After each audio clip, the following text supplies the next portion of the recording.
I thought it would be a good idea to kind of share with some of you guys this setup, and it's only to demonstrate a few things. I wanted to show you that the space that I'm working with, I'm in a fairly small 2-car garage. Doors are here. I also have a car lift here.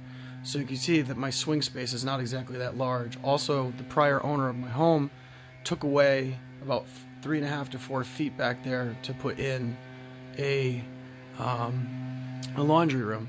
But as you can see, I still have quite a bit of space between here and the screen, as well as a swing back for a Skytrak setup here.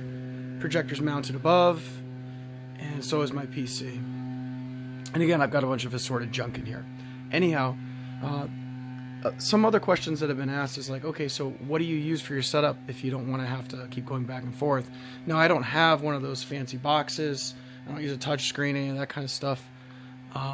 So I have a wireless keyboard. It's not great, but it does what it's supposed to. And I also have an Xbox controller that I use. So I'll just demonstrate that really quickly. So realistically, all I do is, use the mouse pad that's built into the keyboard and let it connect. And we'll see if it decides to, which is good. It did. Again, sometimes it's finicky with Skytrak. I don't know why, but you gotta have your timing right. You gotta always make sure that you have the unit powered on. You have to have your Xbox controller powered on as well beforehand. And so you grab your Xbox controller, and you can verify that it is working by just clicking the A button here.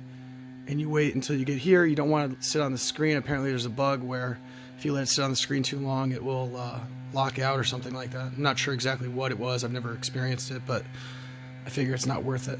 Now, last thing I wanted to show you really quickly is you can't do everything with this, but you can, navigate to the different courses that you can play.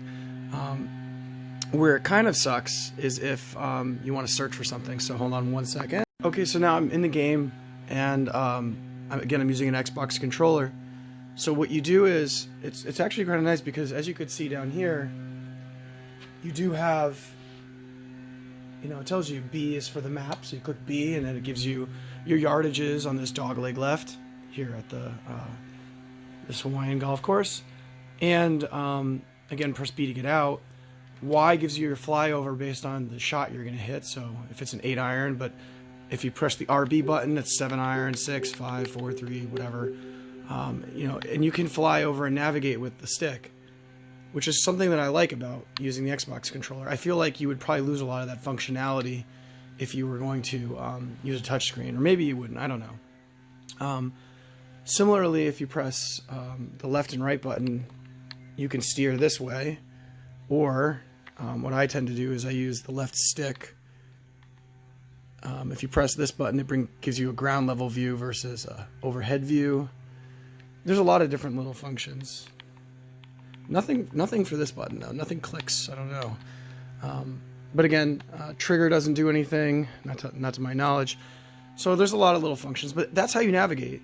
So I do recommend this, and I would say that for anyone that's on the fence about spending $200+ on one of those button setups that's down below, or more than that on a touchscreen, I feel like this is a really good option. Now, granted, it doesn't give you a really pretty space to sit on the wall like over here. Oh yeah, a ladder, great.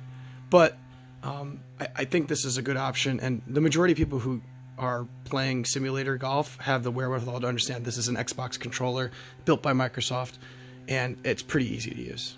So that's my recommendation, and yes, this is my space. So hate it, love it, it works for me.